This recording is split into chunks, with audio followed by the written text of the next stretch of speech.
एक सवाल मेरा आपसे ये है, और मेरे जो जान पहचान के लोग हैं जिनको मैंने बताया था कि मेरी आपसे बात होने वाली है, वो ये जानना चाहते थे कि जब वो शराब पीते हैं तो लिवर पे क्या मतलब लिवर को क्या होता है अगर शराब पी रहे हैं तो? शराब सारी स्टमक से ही एब्जॉर्ब हो जाती है, बाकी खाना कहाँ से एब्जॉर्ब होता है? आंतों से। हम्म, तो द स्टमक से ही 90% अल्कोहल विद इन मिनट्स चला जाता है लिवर में।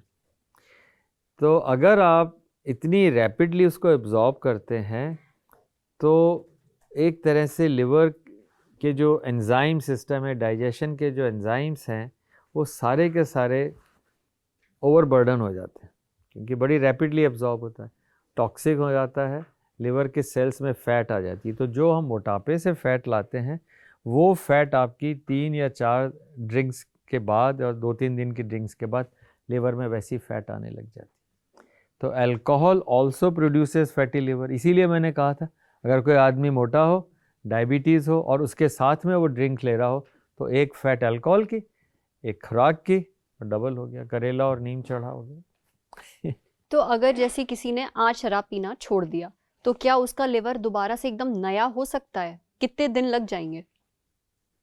ये स्टेज पर है। अगर उसको जॉन्डिस हो गया, अगर लिवर उसका हार्ड हो गया, सिकुड़ गया, तब तो मुश्किल है सवाल, तब तो शायद बहुत अरसा लगेगा।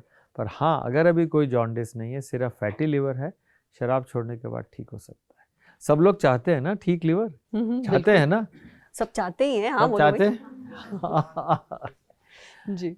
दे all are so charming people here. एक सवाल मेरा ये है, आपने अपनी किताबों में कुछ ऐसी दवाइयों का जिक्र किया है जिनसे लिवर खराब होता है।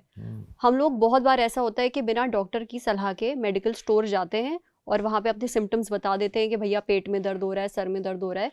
जो दवाई दी जाती है हम खा लेते हैं बिना पूछे डॉक्टर से। क्या आप ऑन कैमरा कुछ ऐसी आम दवाइयों के नाम ले सकते हैं जिनसे लिवर खराब होता है और हम खाते हैं उन्हें? देखिए, medicine should be your last resort. मतलब अगर आपको बहुत ही ज़्यादा तकलीफ़ हो तभी दवा लें, नहीं तो शरीर में इतनी ताकत और माइंड में इतनी ताकत हो कि वो बिना दवाई के ही काम चला लें। एक बहुत फेमस आर्टिस्ट होते थे, उनको बहुत हाई फीवर हो गया, बहुत फेमस फोटोग्राफर थे कंट्री के। तो मेरे को मिले तो बात करने लगे। मैंने कहा कि भाई मैं तुम्हें दवाई दे दूं? बोले नहीं, मैं रात भर थोड़ा सा प्रयास करूंगा, सुबह तक बुखार उतार लूँगा। और उन्होंने बुखार उतार लिया बिना दवाई के। कैसे? अब वो विल पावर थी और उस आदमी का अभी भी ज़िंदा है बहुत। और उसके बाद में बहुत सारे लोगों को हमने भी दवाइयाँ देनी कम कर दी, because if you have that resilience and will power, most of the things the body can take care of. I would suggest antibiotics avoid करना। बाहर खाया, कुछ पेट में गड़बड़ हो गई, एक एंटीबायोटिक खा ली। जरा सा सिर में दर्द हुआ, एक आपने पेन किलर ले लिया। Both of these are the commonest cause of liver injury, antibiotics, pain killers. Third common cause is tuberculosis की दवाइयाँ। ये सारी की सारी चीज़ें लिवर को नुकसान कर सकती हैं। पर हाँ, हम क्यों यूज़ करें? किताब में मैंने 4 लाइफ लाइन की बात करी। पहली लाइफ लाइन है आपकी डाइट और आपका वेट।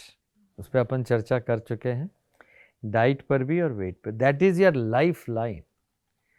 सेकेंड लाइफ लाइन है आपकी एक्सरसाइज। आप करते हैं एक्सरसाइज? मैं ब्रिस्क वॉकिंग करती हूँ। हाँ, वॉक आफ्टर 80। जी, खाना खाने के बाद। 80 साल के बाद वॉकिंग, उससे पहले जॉगिंग अच्छा। और एनी अदर विग्रस एक्सरसाइज। अच्छा, विग्रस एक्सरसाइज क्या होती है? मतलब जिसमें कि काफ़ी एक्सरसाइज हो, उसे क्या होता है? पसीना ज्यादा निकले। बिल्कुल सही कहा। जब तक पसीना नहीं आए वो वार्म अप है। जब से पसीना आए उसके बाद 30 to 45 minutes, that is exercise. और उसका एक बड़ा अच्छा टेस्ट होता है जिसे कहते हैं talk test. What is talk test? सुनने में तो ऐसा लग रहा है कि आप शायद बोल ना पाए ऐसी exercise. Exactly, you are 100% correct. तो जब आप बोल ना पाएँ, एक सेंटेंस ख़त्म ना कर पाएँ और आप एक्सरसाइज कर रहे हो, that is called talk test. That means you have reach the level. ना हमें घड़ी चाहिए, वो महंगी महंगी घड़ियाँ आजकल आती हैं, वो सिर्फ मीटर से नापती हैं। 2000 मीटर कर लिया, 300 स्टेप कर लिए, नो पॉइंट। किलोमीटर्स में नापिएगा।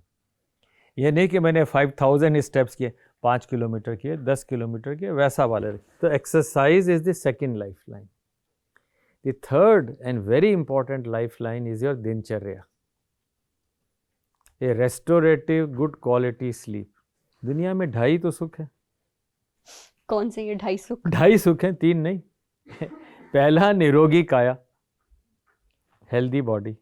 सेकेंड इज रात को अच्छी नींद आ जाए। बाकी आधे में सारी दुनिया। You may not agree but I will tell you this is the best way. नहीं, I completely this is the best way. तो अब उसमें हमें ये ध्यान रखना है कि हम क्वालिटी रेस्टोरेटिव स्लीप चाहिए। हमें नींद, ऐसी नींद हो जो कि हमें रेस्टोर कर दे, वो बड़ा इंपॉर्टेंट। क्या होता है, आप 10 बजे के बाद तो कुछ खाना शुरू करते हैं, 11 बजे तक काम करते हैं, 12 बजे तक करते हैं, और फिर आप 2 बजे जाके सोते हैं। That changes your whole life. The reason for all this fatty liver today in my mind is this, that you do not eat, जिसे कहते हैं ना टाइम रेस्ट्रिक्टेड ईटिंग, कि भाई सूर्यास्त के बाद नहीं, मतलब 7 साढ़े 7 तक आप खाना खा लीजिए। सूर्यास्त के बाद नहीं, सूर्योदय के बाद। This is the way the Ayurveda, the way we have all in the centuries the Indians have grown is this time restricted eating. Intermittent fasting कोई ज़रूरत नहीं, करें तो अच्छा है, but the regulation is simple, क्योंकि सबसे बढ़िया हार्मोन्स आपके बॉडी के सुबह 4 बजे जनरेट होते हैं। You are in that real Brahm Muhurat. So it's not teaching philosophy, it is the human physiology. तो मैं कहूँगा कि सबसे इम्पॉर्टेंट है दिनचर्या, time restricted eating, and yes, अगर आप एक्सरसाइज कर रहे हो, खाना टाइम पे खा रहे हो, तो दीर्घायु होंगे, निरोगी रहेंगे, इसमें कोई डाउट नहीं। And fourth life line is medicine. So don't use fourth life line. जो होता है ना, वो एक शो आता था, Kaun Banega Crorepati, first lifeline, second lifeline, third, तो उसमें मेडिसिन है ही नहीं। Medicine is fourth. फर्स्ट 3 अपने आप को, own your body, that is the most important. और यही 3 चीज़ें इंसान कर ले तो शायद नौबत ही ना आए आपकी दवाइयाँ खाने की। नहीं आए।